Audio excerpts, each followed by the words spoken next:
Assalamualaikum warahmatullahi wabarakatuh. Pada kesempatan kali ini, kami dari kelompok 4 akan menjelaskan materi tentang fonemik dan cara menentukan fonem. Kelompok 4 beranggotakan Ayu Widya Putri, Vina Maulida, Roro ASPSN, Areta Etsa Faustina, dan Marhamah Wiliana. Yang pertama, pengertian fonemik.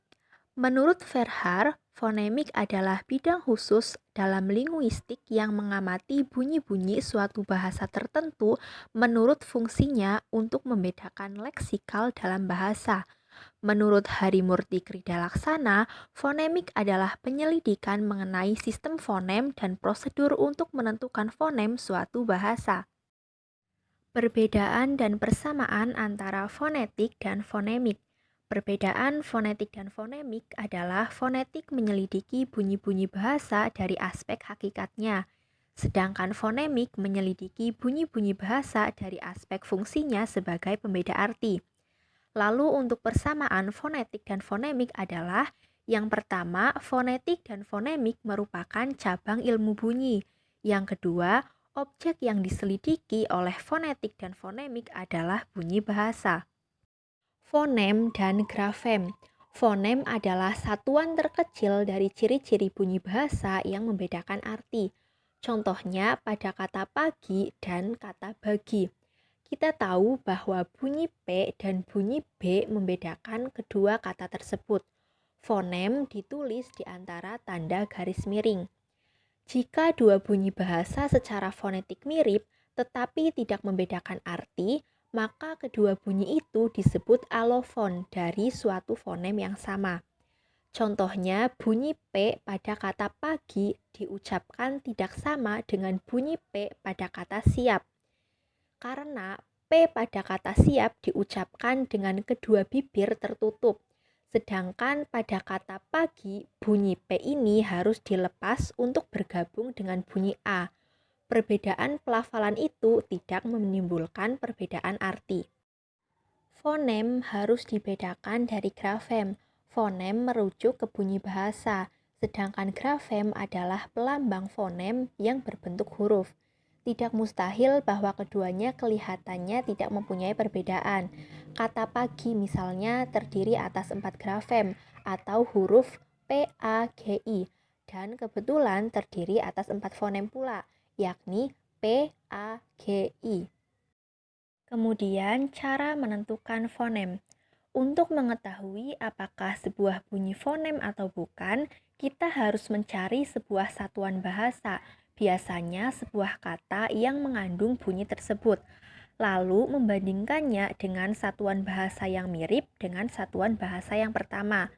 Kalau ternyata kedua satuan bahasa itu berbeda maknanya, maka berarti bunyi tersebut adalah sebuah fonem, karena dia bisa berfungsi membedakan makna kedua satuan bahasa itu. Misalnya dalam kata bahasa Indonesia, laba dan raba. Dapat kita lihat bahwa kedua kata itu sangat mirip, masing-masing terdiri dari 4 buah bunyi. Yang pertama bunyi L-A-B-A, dan yang kedua mempunyai bunyi R-A-B dan A. Jika kita bandingkan L-A-B-A dan R-A-B-A, ternyata perbedaannya hanya pada bunyi yang pertama, yaitu bunyi L dan bunyi R. Kesimpulannya bahwa bunyi L dan bunyi R adalah dua buah fonem yang berbeda di dalam bahasa Indonesia. Kendalanya kadang-kadang pasangan minimal ini tidak mempunyai jumlah bunyi yang persis sama. Identitas sebuah fonem hanya berlaku dalam satu bahasa tertentu saja. Misalnya dalam bahasa Inggris, contoh fonem K dan G seperti pada pasangan minimal back dengan big, bigger dengan bigger, got dengan cat.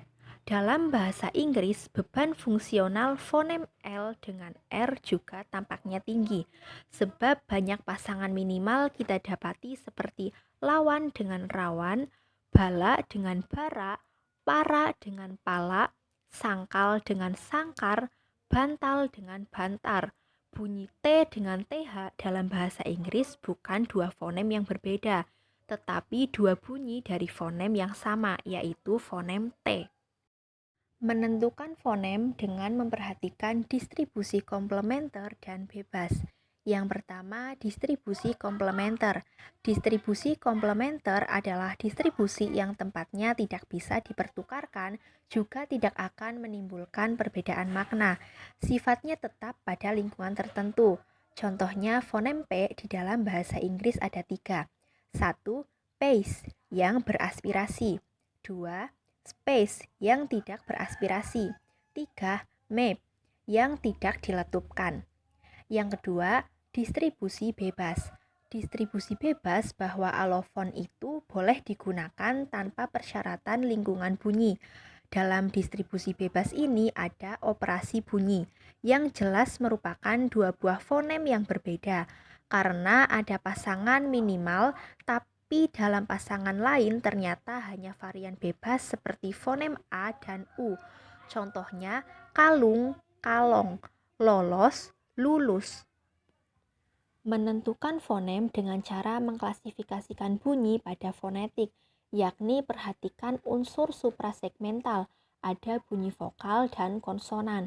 Bunyi-bunyi vokal dan konsonan ini agak terbatas, sebab hanya bunyi yang membedakan makna saja yang dapat menjadi fonem, itu pun hanya tertentu saja. Fonem segmental.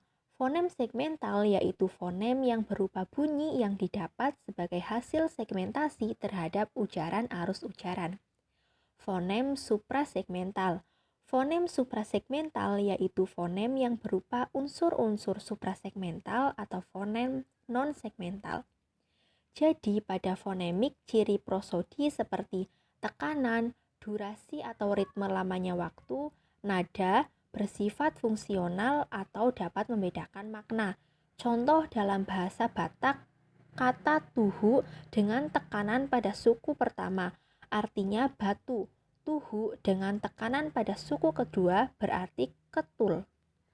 Dalam bahasa Indonesia, unsur suprasegmental tampaknya tidak bersifat fonemis ataupun metamis, namun intonasi mempunyai peranan pada tingkat sintaksis. Contohnya dalam kalimat, dia membaca komik. Dengan tekanan pada kata dia berarti membaca buku itu orang lain. Dengan tekanan pada kata membaca berarti dia bukan menulis atau menjual komik. Dengan tekanan pada kata komik berarti yang dibaca bukan koran. Begitu juga tanpa perubahan struktur, hanya dengan memberi intonasi tanya, maka kalimat itu menjadi kalimat tanya. Dan dengan memberi intonasi seruan, maka kalimat itu menjadi kalimat seruan. Jika kriteria klasifikasi terhadap fonem sama dengan kriteria yang dipakai untuk klasifikasi bunyi fon, maka penamaan fonem pun sama dengan penamaan bunyi. Kalau ada bunyi vokal depan tinggi bundar, maka juga ada atau akan ada fonem vokal depan tinggi bundar. Kalau ada bunyi konsonan hambat bila-bial bersuara, maka juga akan ada fonem konsonan hambat bila-bial bersuara. Kekhasan fonem sama dengan banyaknya fonem yang terdapat dalam satu bahasa. Berapa jumlah fonem yang dimiliki suatu bahasa tidak sama jumlahnya dengan yang dimiliki bahasa lain.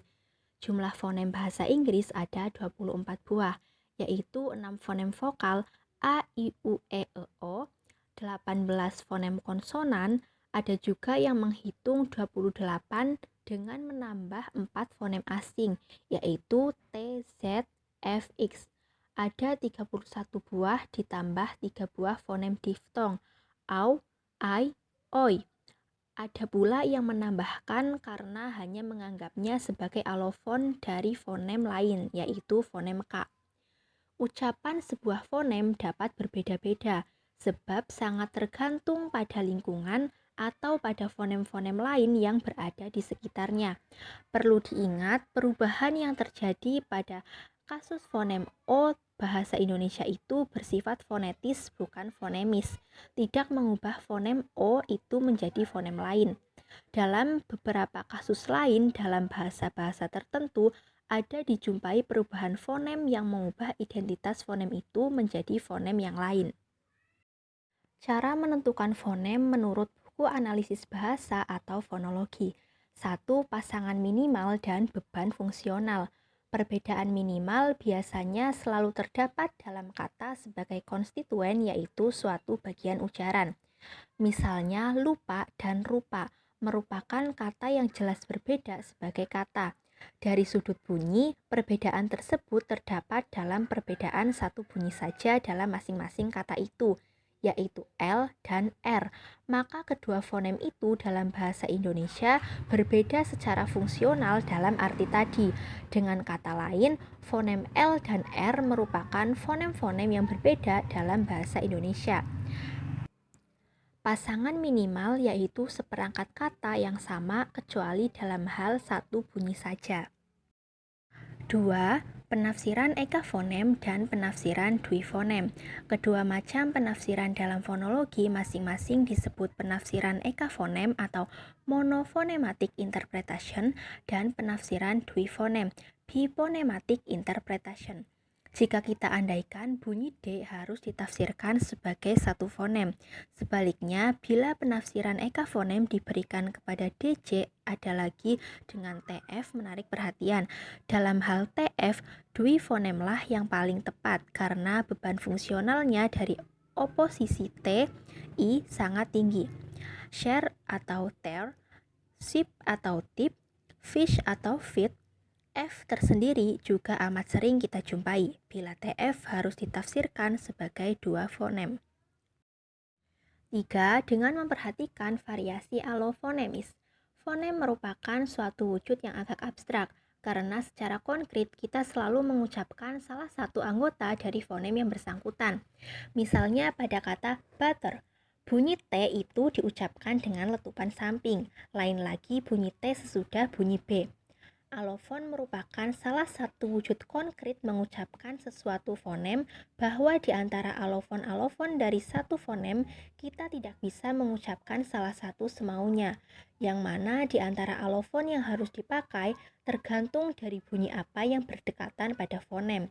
Jadi, alofon yang mana dipilih ditentukan oleh lingkungan alofon tersebut. Variasi alofonemis termasuk fonologi, karena menyangkut kemungkinan konkret terwujudnya pengucapan dari sesuatu fonem. Selanjutnya, premis-premis hipotesis kerja. Premis-premis adalah ilmu-ilmu fonem didasarkan pula pada pokok pikiran yang umum. Premis ini tiada lain adalah pernyataan-pernyataan secara umum tentang sifat-sifat bunyi bahasa. 1.